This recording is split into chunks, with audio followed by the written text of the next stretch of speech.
नमस्कार विद्यार्थी मित्रांनो, स्कॉलरशिप आणि बरंच काही आपल्या यूट्यूब चॅनलमध्ये तुम्हा सर्वांचं पुन्हा एकदा मनापासून स्वागत।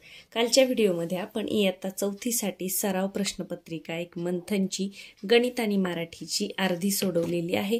तर त्याच्या पुढील राहिलेली उदाहरणं आपण आजच्या व्हिडिओमध्ये पाहणार आहोत, समजून घेणार आहोत। गणितचे 43 पर्यंतचे प्रश्न आपले झालेले आहेत। पुढचे प्रश्न आज समजून घेऊयात। जर तुम्ही कालचा व्हिडिओ पाहिला नसेल तर तोही नक्कीच पाहून घ्या आणि व्हिडिओ आवडल्यावर व्हिडिओला लाईक करायला अजिबातही विसरू नका। तुमच्या मित्रमैत्रिणींबरोबर शेअर करा। पहा, प्रश्न क्रमांक 44 आपण पाहणार आहोत। सराव प्रश्नपत्रिका पहिली आहे ही इयत्ता 4थी साठी। खालील आकृतीत छायांकित भाग दर्शवणाऱ्या अपूर्णांकाची बेरीज किती येईल।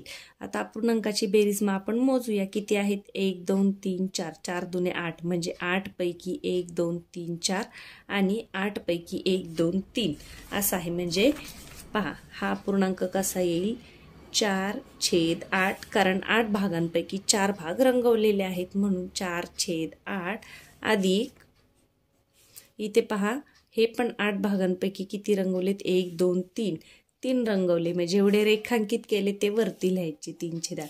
छेद समान असतो तेव्हा फक्त अंशाची बेरीज आपण करतो। किती झाले 7/8। कुठे आहे पहा छेद आहे तसाच ठेवायचा। पर्याय पहा, पर्याय क्रमांक 3 हे आहे आपलं उत्तर। अगदी सोपं आहे। भाग मोजायचे, त्यापैकी किती रेखांकित केले ते वरती लिहायचं आणि जेवढे भाग पाडले ते खाली लिहायचं। पुढे पहा, शेजारील आकृतीत कोणती जीवा व्यास आहे। आता व्यास कशाला म्हणतात, वर्तुळाच्या केंद्रामधून जाणाऱ्या आणि वर्तुळावरील 2 बिंदूंना जोडणाऱ्या रेषेला व्यास असं म्हणतात। असं आपल्याला कुठे दिसते की जी रेषा केंद्रातून जाते वर्तुळाच्या ती ही आहे सन। कुठे आहे, पर्याय क्रमांक 2। यानंतर एका चौरसाची परिमिती 28 सेंटीमीटर आहे, तर त्या चौरसाच्या बाजूची लांबी किती। आता लहान मुलांना सूत्र पाठ करत बसण्याची गरज नाही, त्यांना आपण व्यवस्थित आकृत्यांमधून या संकल्पना समजून द्यायच्या आहेत। तर पहा परिमिती किती आहे 28। आता चौरस म्हणजे ज्याच्या सगळ्या बाजू समान आहे आणि परिमिती म्हणजे काय ते या सगळ्या बाजूंच्या लांबींची बेरीज। या सगळ्या बाजूंच्या लांबींच्या बेरजेला परिमिती म्हणतात। मग ती जर 28 असेल तर बाजू किती आहे 1 2 3 4 म्हणून आपण इथे 4 ने भाग देऊया। 4 7 28 म्हणजे प्रत्येक बाजू किती असणार 7 7 7 7। पहा 7 1 7 7 2 14 7 3 21 7 4 28। परिमिती म्हणजे सगळ्या बाजूंची बेरीज।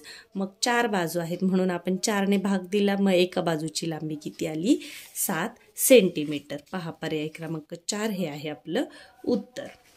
यानंतर भारत श्रीलंका संघातील क्रिकेटचा सामना मध्यान्हपूर्व 11:25 मध्यान्हपूर्व म्हणजे सकाळी, म्हणजे दुपारी 12च्या अगोदरचे 11। मध्यान्हपूर्व कशाला म्हणतात, मध्यरात्री 12 पासून सकाळी 12 पर्यंतच्या काळाला मध्यान्हपूर्व म्हणतात आणि दुपारी 12 नंतर रात्री 12 पर्यंतच्या काळाला मध्यान्होत्तर म्हणतात। तर मध्यान्हपूर्व म्हणजे हे सकाळचे 11:25 सुरू झाला आणि मध्यान्होत्तर 5:45 संपला तर किती वेळ चालला। मग हे तुम्ही कसं करू शकता पहा, 11:25 ते 5:25 असं सुद्धा करू शकता किंवा वजाबाकी करून सुद्धा करू शकता। आता मी सुरुवातीला तुम्हाला साध्या पद्धतीने दाखवते। पहा 20 मिनिटांनी, मग इथं मी लिहिलं 11:25। मग 11 नंतर किती येणार पहा 12:25, 1:25, 2:25, 3:25, 4:25 आणि 5:25। पण आपल्याला काय म्हटले 25 नाही 5:45 म्हणजे इथे अजून 20 मिनिटं आपल्याला मिळवावे लागतील। मग किती तास झाले मी फक्त मांडून घेतलं। पहा 11:25 ते 12:25, 1:25, 2:25, 3:25, 4:25 आणि 5:25। मग पहा 11:25 ते 12:25 1 तास, इथे 2 तास, 3 तास, 4 तास, 5 तास, 6 तास। 6 तास झाले, परंतु 5:25 नाहीये तर 45 मिनिटं आहेत, म्हणजे 20 मिनिटं अजून मिळवलीत, म्हणजे 6 तास आणि 20 मिनिट इतका हा सामना चाललेला आहे। कसं केलं पहा, हे बघा इथून 11 ते 12 1 किंवा असं मोजलं तरी चालेल 1 2 3 4 5 6 6 तास झाले आणि वरती 20 मिनिटं एक्स्ट्रा, कारण आपल्याला 5:25 न देता 5:45 दिलेलं आहे। या पद्धतीने केलं तरी चालेल किंवा वजाबाकी करून सुद्धा तुम्ही हे करू शकता।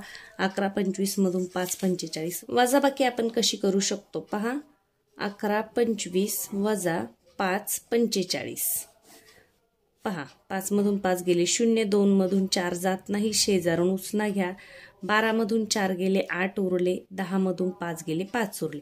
5 तास आणि 80 मिनिटं. परंतु 80 मिनिटं कधी असतात का? 60 मिनिटाचा 1 तास होतो. म्हणजे हा जो 1 तास आहे 60 मिनिट ते आपल्याला इकडं मिळवावे लागणार. मग इकडे अधिक 1 होतील म्हणजे 6 आणि इकडे किती उरतील? 20. 6 तास आणि 20 मिनिटे असं सुद्धा येतं. परंतु लहान मुलांनी शक्यतो या पद्धतीने जरी मांडून केलं तरी ही वजाबाकी जर समजा आपली करताना लक्षात आली नाही तर हे मात्र आपलं या पद्धतीने चुकत नाही. फक्त 5 25 न देता 45 दिले, त्यामुळे एवढं 6 तास आणि 20 मिनिटं एवढं लक्षात ठेवायचं आहे. तर पहा 6 तास आणि 20 मिनिटं कुठे आहे? 6 तास 20 मिनिटं पर्याय क्रमांक 3. यानंतर पुढे पहा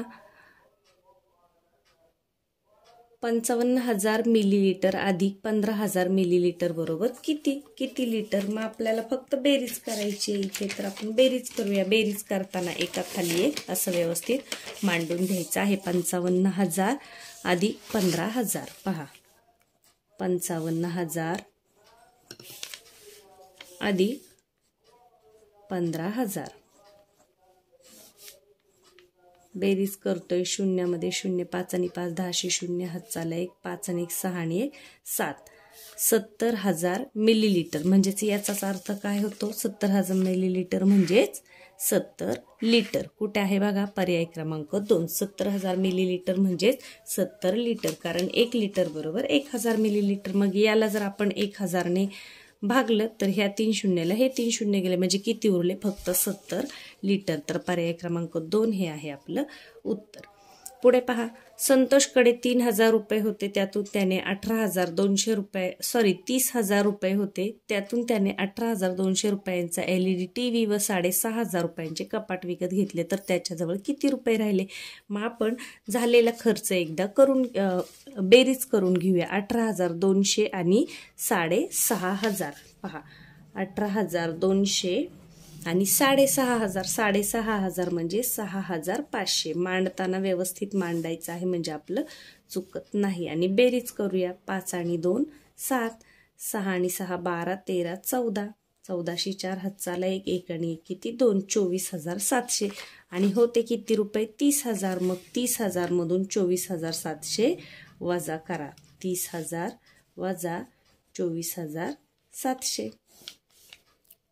पहा शून्यातून 0 गेला, इकडे 0.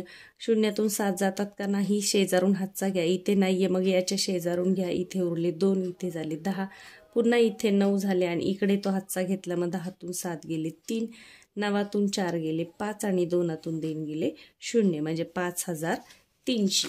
कुठे आहे पहा? 5,300. 5,300 रुपये. पर्याय क्रमांक 1. पुढे पहा एका चौरस आकृती जागेची परिमिती 96 आहे, तर त्या जागेचे क्षेत्रफळ किती असेल? आत्ताच आपण परिमिती म्हणजे काय हे शिकलो. चौरसाकार जागेची परिमिती 96 मीटर आहे. पहा आता काय करायचंय तुम्हाला जर समजलं नाही ना, अशी आकृती काढून घ्या. हा आहे चौरस, याची परिमिती किती दिली? 96. चौरसाला किती बाजू आहे? 4 बाजू. मग 4 ने भाग द्या. 4 एके 4, 4 दुने 8, उरला 1, 4 चौक 16 म्हणजे एक बाजू किती आली? 24 मीटर आली. मीटर मध्ये दिलं तर मीटर, सेंटीमीटर मध्ये दिलं तर सेंटीमीटर. 24 चौक 96. 24चा पाढा येत असेल तर असं भाग देत नाही बसलं तरी सुद्धा तुम्हाला ते तोंडी सुटणार आहे. तर त्या जागेचे क्षेत्रफळ विचारले. क्षेत्रफळाचं सूत्र काय आहे? बाजू वर्ग किंवा बाजू गुणिले बाजू, 2 बाजूंचा गुणाकार. मग 24 गुणिले 24 असं केलं की तुम्हाला मिळणार आहे क्षेत्रफळ. जर तुमचे वर्गपाठ असतील तर 24चा वर्ग किती आहे? 576. किंवा मग गुणाकार करून बघा किती येतं ते? 576 आणि चौरस मीटर 576 चौनी. कसं केलं पहा? 96ला 4 ने भागलं कारण 4 बाजू आहेत. मग एका बाजूची लांबी आली 24 मीटर. 24 गुणिले 24 576. पुढचा प्रश्न पहा कोणत्या पर्यायी आकृतीच्या घडणीतून घन आकाराचे खोके तयार होईल? तर पहा घडणीमध्ये आपण हा भाग पाहिलेला आहे. तर घन कशाचा तयार होईल? याचा तयार होईल. पहा 1 2 3 4 5 आणि 6. पुढे 7 मुलांना 693 रुपये सारखे वाटायचे आहेत, तर प्रत्येकाला किती रुपये येतील? सारखे वाटायचे म्हणजे आपल्याला इथे काय करावं लागणार? भाग द्यायला लागणार आहे. 693 भागिले 7. आडवा भागाकार शिकून घ्यायचा आहे, ज्यांना येत नाही त्यांनी पहा. 7 9 63, 7 9 63, 64 65 66 67 68 69, पुन्हा 6 उरले आणि 7 9 63 म्हणजे प्रत्येकाला किती रुपये देता येतील? 99 रुपये देता येतील. पहा 99 रुपये. पर्याय क्रमांक 2. काय केलंय आपण? फक्त भाग देऊन घेतलाय.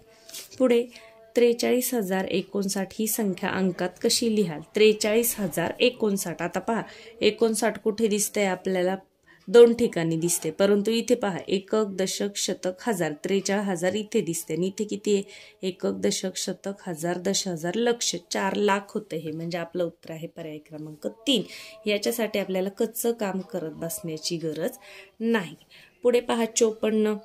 या सारणीमध्ये गुणाकाराच्या एकक स्थानी कोणता आकृतिबंध येईल? तर पहा आता 4 गुणिले 4 44 गुणिले 44, 444 गुणिले 444 असं कोणतंही जरी आलं तरी एकक स्थानावरून आपल्याला ते समजतं. 4 चौक 16 म्हणजे एकक स्थानी काय यायला पाहिजे? 6. इथे जरी केलं तरी 4 चौक 16 एकक स्थानी 6च येणार आहे आणि इथे सुद्धा काय येणार आहे? 4 चौक 16 म्हणजे एकक स्थानी 6 हाच अंक येणार आहे. तर पर्याय क्रमांक 2 हे आहे आपलं उत्तर.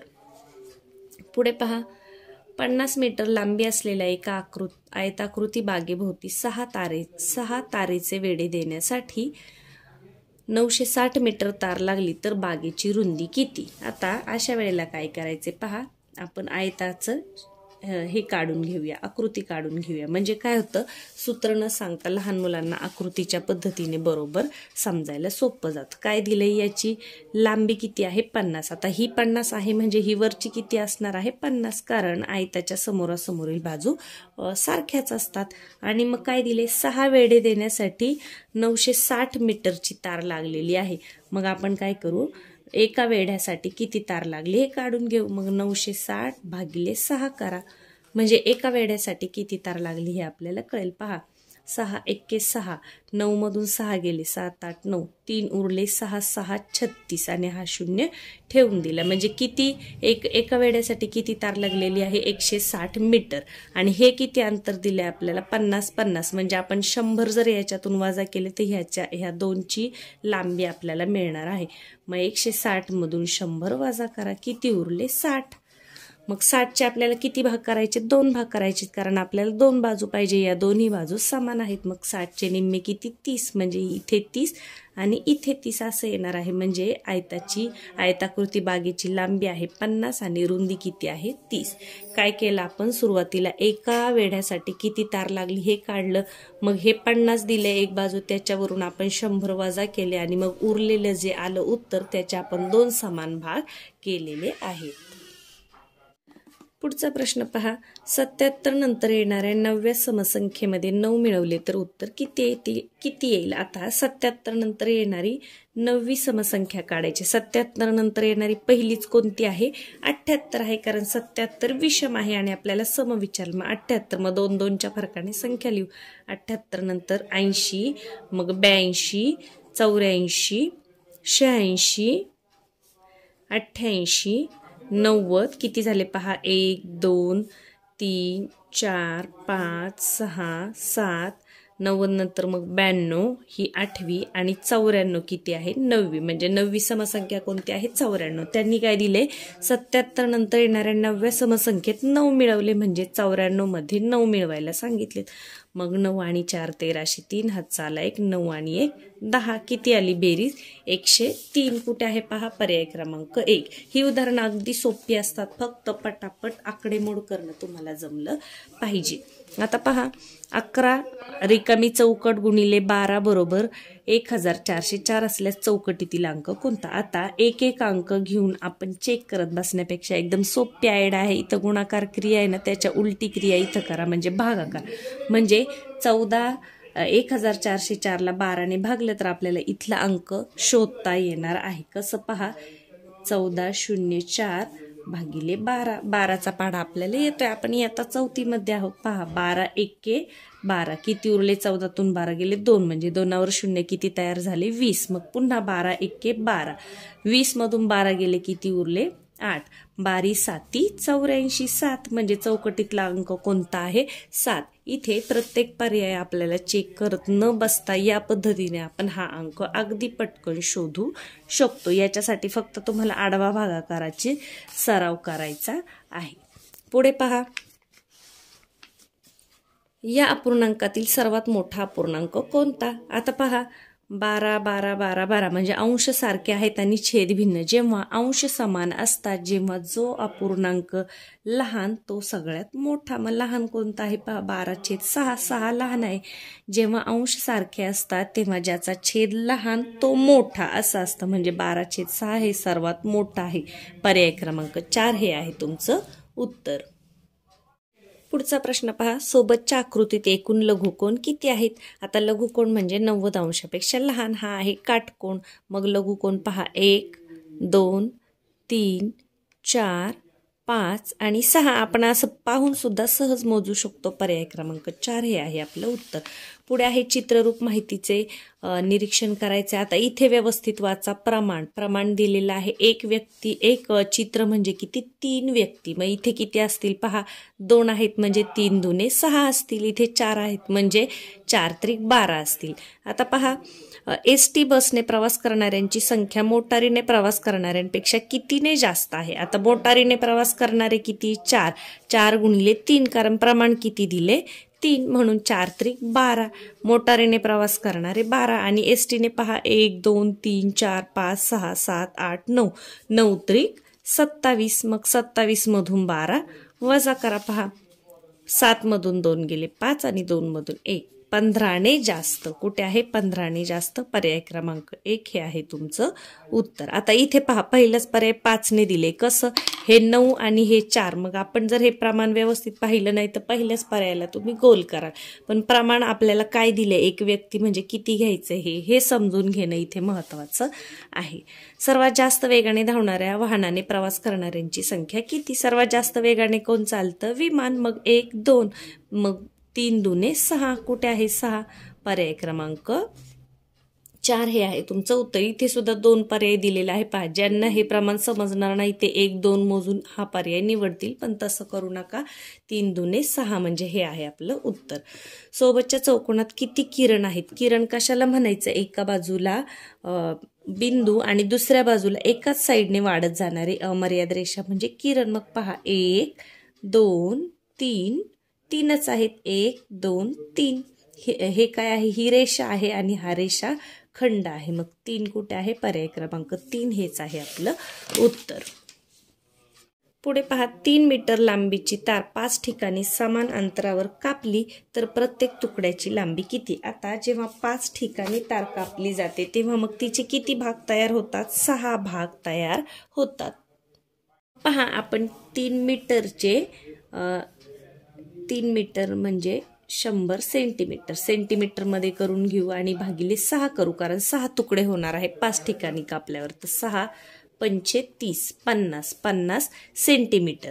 पहा 50 सेंटीमीटर कुठे आहे? अ. आणि 5 डेसिमीटर म्हणजे पण 50 सेंटीमीटर म्हणजे अ आणि ब योग्य. कुठे आहे? पर्याय क्रमांक 3 हे आहे तुमचं उत्तर. याच्यासाठी तुमचं मीटर लिटर ते डेसी सेंटी मिली ते पाठ असायला हवं. पुढे पहा, संतोषने दुकानातून 1.25 किलोग्रॅम 1 मिनिट दिसत नाहीये का? संतोषने दुकानातून 1.25 किलोग्रॅम साखर, अर्धा किलोग्रॅम शेंगदाणे आणि 1 किलोग्रॅम साबुदाणा आणला तर एकूण किती सामान आणलं? म्हणजे आपल्याला बेरीज करायची. मग 1.25 किलो 1.25 म्हणजे 2 ला 250 कमी. मग 1.25 म्हणजे 1 किलो आणि 1 किलो आणि 750 1 किलो 750. त्यानंतर अर्धा किलो म्हणजे 500 ग्रॅम आणि 1 किलो म्हणजे 750 ग्रॅम. आता हे तोंडपाठ असेल तर आपण पटापट मांडूया आणि एकाखाली एक मांडायचे म्हणजे बेरीज चुकत नाही. 5 आणि 5 10 0 हातचा आला 1 7 आणि 7 14 आणि 1 15 15 आणि 5 20 0 हातचे आले 2 2 आणि 1 3 3000 म्हणजे किती 3000 ग्रॅम. हे ग्रॅम मध्ये आहे म्हणजे किती 3 किलोग्रॅम. कुठे आहे 3 किलो. पर्याय क्रमांक 3 हे आहे आपलं उत्तर. पुढे पहा, सोबतच्या घड्याळातील तास काटा व मिनिट काटा यांच्यातील कोणकोणता 7:15 वाजलेत. घड्याळाच्या 2 काट्यांमध्ये किती अंतर असतं 30 अंश एवढं अंतर असतं. मग पहा बरं आपण मोजू. आता हे थोडंसं पुढे गेले ते नाही धरलं तरी चालेल. 90 अंशाचा कोण काय असतो हा काटकोन. हे पहिल्यांदा आपल्याला माहित पाहिजे. हा 90 अंशाचा असतो, हा असतो काटकोन. 90 पेक्षा जास्त असेल तर विशाल कोन, 90 पेक्षा कमी असेल तर मग लघु कोन म्हणतात त्याला. तर आता पहा 1 2 3 4 आणि प्रत्येक ह्याच्यात 30-30चा अंतर. मग 30 आणि 30 60 आणि 30 90 आणि 120. 120 अंशाचा कोन तयार होत आहे. मग 120 अंश म्हणजे 100 पेक्षा जास्त झालं म्हणजे तो कोणता आहे विशाल कोन. पर्याय क्रमांक 1 हे आहे तुमचं उत्तर. इथे 2 काट्यांमधलं अंतर 30 अंश असतं हे तुमच्या लक्षात असलं पाहिजे. मग 90 पेक्षा जास्त झालं की विशाल कोन म्हणायचं. पुढे पहा 55,500 ही संख्या अक्षरात कशी लिहाल. 55,500 बरोबर आहे. 55,550 नाहीये, 55,500 पण नाहीये, 55,500 म्हणू शकतो. 55,500 म्हणजे 55,500 म्हणजे अ आणि क कुठे आहे. पर्याय क्रमांक 3 हे आहे आपलं उत्तर. पुढचा प्रश्न पहा, या संख्या, आता संख्या वाचत बसलं नाही तरी चालतंय, उतरत्या क्रमाने मांडल्यास त्या मधोमध येणाऱ्या संख्येतील अंकाची बेरीज किती होईल. संख्या किती आहेत मोजा. 1 2 3 4 5. मधोमध येणारी संख्या आणि उतरत्या क्रमाने मांडायची. मग पहिल्या 2 संख्या सोडून आपल्याला तिसरी संख्या पाहावी लागेल. मग पहा, सगळ्यात मोठी 63 वाली, कारण सगळ्या हजारांमध्ये आहे. मग 63,000 वाली पहिली, 50,000 वाली दुसरी येईल आणि तिसरी कोणती येईल 30,000 वाली तिसरी येईल. तर आता या मांडत न बसता आपण तोंडीच याचं उत्तर काढूया. पहा कसं केलं. संख्या मोजल्या 1 2 3 4 5 म्हणजे तिसरी मधोमध येणारी कोणती तिसरी असणार आहे. पहिल्या 2 सोडायच्या, शेवटच्या 2 सोडायच्या. मग सगळ्यात मोठी 63, त्याच्यानंतर 50,000 वाली आणि त्याच्यानंतर तिसरी आहे 30,000 वाली. मग यातील अंकांची बेरीज करा. 8 आणि 2 10, 10 आणि 4 14, 14 आणि 3 17. पर्याय क्रमांक 2 हे आहे आपलं उत्तर. म्हणजे कोणत्याही प्रकारचं कच्चं काम न करता बरीचशी उदाहरणं आपण अशीच तोंडी सुद्धा करू शकतो. पुढे पहा, खालीलपैकी किती योग्य विधाने किती आहेत. 2 समसंख्यांची वजाबाकी समसंख्याच येते. आता याचे नियम असतात, परंतु जरी ते तुमचे पाठ नसतील तरी आपण पटकन करू शकतो. छोट्या छोट्या संख्या तुमच्या मनाने पकडा. 2 समसंख्यांची वजाबाकी सम येते का. समसंख्या घ्या, 4 वजा 2 2. समच आली म्हणजे पहिलं अ बरोबर आहे. दुसरं पहा, अनेक समसंख्यांची बेरीज विषम येते. आता अनेक म्हणजे 2 पेक्षा जास्त घ्या.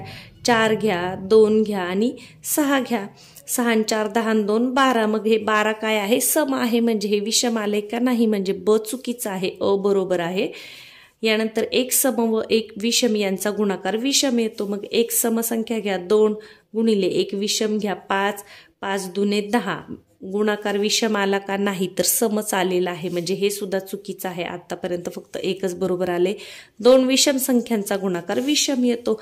मग पहा 3 गुणिले 5 करा, 3 5 15. इथे जरी नियम पाठ नसतील तरी छोट्या छोट्या पटकन समविषम घेऊन आपण हे सोडवू शकतो. 15 कशी आहे एकक स्थानी 5 म्हणजे विषम आहे म्हणजे ओ आणि ड योग्य आहे. म्हणजे किती विधानं बरोबर आहेत 2 विधानं बरोबर आहेत. पर्याय क्रमांक 2 हे आहे आपलं उत्तर. बऱ्याच वेळा काय होतं विद्यार्थी हे वाचून मग आठवत बसतात की येईल का पण असं नाही करायचं. पटकन 2 समसंख्या 2 विषम संख्या कोणत्याही घ्या, छोट्या छोट्याच घ्या. 4 घ्या, 2 घ्या, 8 घ्या, 6 घ्या, 0 घेतली तरीही चालेल. म्हणजे अगदी 2 वजा 0 असं जरी तुम्ही केलं तरी तुम्हाला समजणार की 2 वजा 0 म्हणजे ही 0 सुद्धा समच आहे. मग काय आले आपलं समसंख्या हेच उत्तर आलेलं आहे. तर ही विधाने पडताळण्यासाठी जरी नियम पाठ नसतील तरी पटकन आपण तोंडी सुद्धा क्रिया करून ठरवू शकतो. आता पुढे पहा, या पदावलीमध्ये चौकोनातील चिन्हांचा योग्य क्रम ठरवायचा। आता पहा, इथे एक सुद्धा चिन्ह दिलेलं आहे नाही, म्हणजे बरोबर कुठंतरी इथे बरोबर चिन्ह असणार आहे। समजा हे जर घेतलं भागिले, तर शून्याला कोणत्याही संख्येने भागता येत नाही, त्याच्यामुळे हे येणार नाही। गुणिले जर केले तर पहा, 0 गुणिले 16 म्हणजे इथे परत शून्यच येईल, मग या बाजूला वजाचं चिन्ह येईल मध्ये बरोबर, तर हे काही येणार नाही। तर अंदाजे जर आपण नजर फिरवली तर आपल्याला चौथं पडताळून पाहायला हरकत नाही, कारण 0 बरोबर आणि मग बाकीचं असं करून पाहूया। पहा आता 0 पहिल्यांदा संख्या मांडून घेऊ, 0 16 4 5 आणि 20। आता पहा, बरोबर भागाकार गुणाकार वजाबाकी, बरोबर भागाकार गुणाकार आणि वजाबाकी। पहा आता हे सोडून पाहूया, 0 आहे असं ठेवा, भागाकार करून घ्या। आपण काय शिकलो पदावलीमध्ये, पहिला भागाकार करायचा, 4 ने 16ला भाग द्या, 4 चौक 16 म्हणजे 4 गुणिले 5 वजा 20 आहे असं। पुन्हा 0 बरोबर 4 पंचे 20, 20 वजा 20 म्हणजे 0 बरोबर 0, म्हणजे इथे आपली पदावली दोन्ही बाजू समान आल्या, म्हणजे कोणतं बसतंय बरोबर आपलं, पर्याय क्रमांक 4 हे आहे आपलं उत्तर। तर या पद्धतीने संख्या मांडायच्या मध्ये चिन्ह ठेवून बघायचं, पण आता ही 4ही चिन्ह तपासायला खूप वेळ जाईल, म्हणून थोडासा अंदाज घ्यायचा आहे की 0ला इथं जर आपण हे मांडलं तर 0ला कोणत्याही संख्येने भागता येत नाही, त्याचं उत्तर अनंत असं येत असतं। यानंतर एका हॉलची लांबी 60 मीटर असून रुंदी 45 आहे। या हॉलमध्ये 2 मीटर लांब व 2 मीटर रुंद असणाऱ्या चौरस आकृती फरशी बसवायची आहे, तर किती फरशा लागतील? आता पहा, हॉलचं पहिल्यांदा आपण क्षेत्रफळ काढायला लागलं आपल्याला, मग 60 आणि 45, मग 45 गुणिले 60 करा। आता आपल्याला इथे 60चा पाडा म्हणत बसायची गरज आहे का? शून्याचे गुणाकार आपण शिकलो, 0 ठेवून घ्या, 6 पंचे 30 0, हातचे आले 3, 6 चौक 24 25 26 27, किती आलं? 2700। आणि आपल्याला काय दिले की हॉलमध्ये 2 बाय 2 म्हणजे 2 मीटर लांब व 2 मीटर रुंद चौरस आकृती फरशी बसवायची, तर किती फरशा लागतील? आता हे निघालं आपलं काय, त्या पूर्ण जागेचं क्षेत्रफळ, म्हणजे पूर्ण हे। तर हॉलमध्ये किती? 2 बाय 2 म्हणजे 2 मीटर लांब आणि 2 मीटर रुंद चौरस आकृती फरशी आहे। मग चौरस जेव्हा असेल असा, तेव्हा आपल्याला याचं पण क्षेत्रफळ काढायला लागेल। ही आहे ती जागा आणि एवढ्या मापाच्या ह्याच्यामध्ये किती फरशा बसवायच्यात, मग याचं क्षेत्रफळ काढावे लागेल। मग प्रत्येक बाजू 2 असेल तर आपलं सूत्र काय आहे? बाजू गुणिले बाजू किंवा बाजू वर्ग, मग 2 गुणिले 2 किती येतं? 4, म्हणून आपण 2700ला 4 ने भाग देऊया। पहा, 2700 भागिले 4। प्रत्येक वेळेला आडव्या भागाकाराची प्रॅक्टिस करा, अगदी सोपं आहे, म्हणजे आपलं काम वाचतं। पहा आता 4 सक 24, 4 7 28, मग 4 सक 24 25 26 27, 3 उरले छोटेसे लिहून घ्या। आता पहा 30 पर्यंत म्हणा, 4 7 28 29 30, 2 उरले, 2 वर 0 20 झाले, 4 पंचे 20 म्हणजे किती फरशा लागतील? 675। कुठे आहे? आहे पहा, पहिलाच पर्याय आहे आपलं उत्तर। तर काय केलं आपण? पहिल्यांदा हा गुणाकार करून घेतला, नंतर आलेल्या आणि फरशीचं, ज्या फरशी बसवायची तिचं क्षेत्रफळ काढलं आणि मग 4 ने भाग दिला, कारण बाजू 2 आहे, बेदुने 4 म्हणून याला भाग दिला, म्हणजे आपल्याला उत्तर मिळून जातं। अशा प्रकारच्या उदाहरणांसाठी जास्तीत जास्त सराव महत्त्वाचा आहे। जी गणितं तुम्हाला असं वाटतं की थोडीशी अवघड आहेत, तर त्याच्या ज्या ट्रिक आहेत त्या तुम्ही एक उदाहरण लिहून ठेवू शकता। आता आकृतीबंध आहे पहा, 12, मग 12 10 12 20, मग 12:30, मग इथे मधलं कोणतं येणार? 12:30 नंतर 10 मिनिटांचं अंतर, म्हणजे 8 वर मिनिट काटा हवा आहे, म्हणजे 12 वाजून 40 मिनिटं, तर 8 वर मिनिट काटा कुठे आहे? पहा, नजर फिरवल्यावर लगेच कळतंय, पर्याय क्रमांक 3।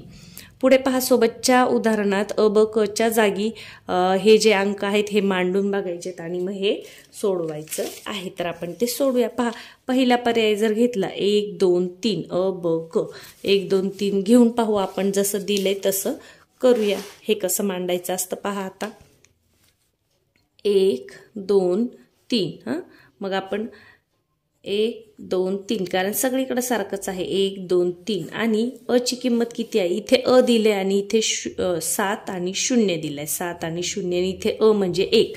आता 3 मध्ये 3 त्रिक 9 होतात, इथे 1 आले का नाही? म्हणजे पहिलं येत नाहीये। मग दुसरं पहा, 2 3 4, मग 4 4 आणि इथे 2 मांडून पहा. पूर्ण नाही मांडलं, अर्ध मांडलं तरी चालेल, किंवा 2 3 4 2 3 4 मांडून पाहू आपण. इथे 0 7. आता मी इथे 2 का लिहिलं, कारण त्यांनी इथे काय दिले, अ दिलाय. मग अ साठी आपण किती घेतलं, 2 घेतलेला आहे. तर 4 त्रिक 12 2 हातचा आला 1, 3 त्रिक 9 आणि 1 10 0 हातचा आला 1, 3 दुने 6 आणि 1 7, म्हणजे बरोबर होते. मग पर्याय क्रमांक 2 हे आहे आपलं उत्तर. हे आपण कसं केलं, तर आपण तिथे किमती मांडून पडताळून पाहिलेलं आहे. पुढे पहा, वृक्ष लागवडीस खर्च झालेल्या रकमेपैकी 3/8 भाग वृक्ष खरेदीसाठी खर्च झाला, 4/8 भाग हा मजुरीसाठी झाला व उरलेला 300 रुपये खर्च हा वृक्ष वाहतुकीसाठी झाला. आता अशा प्रकारचं गणित कसं सोडवायचं पहा. 3/8 भाग, आता 3/8 आणि किती, 4/8. 3/8 आणि 4/8 म्हणजे किती भाग झाला बरं.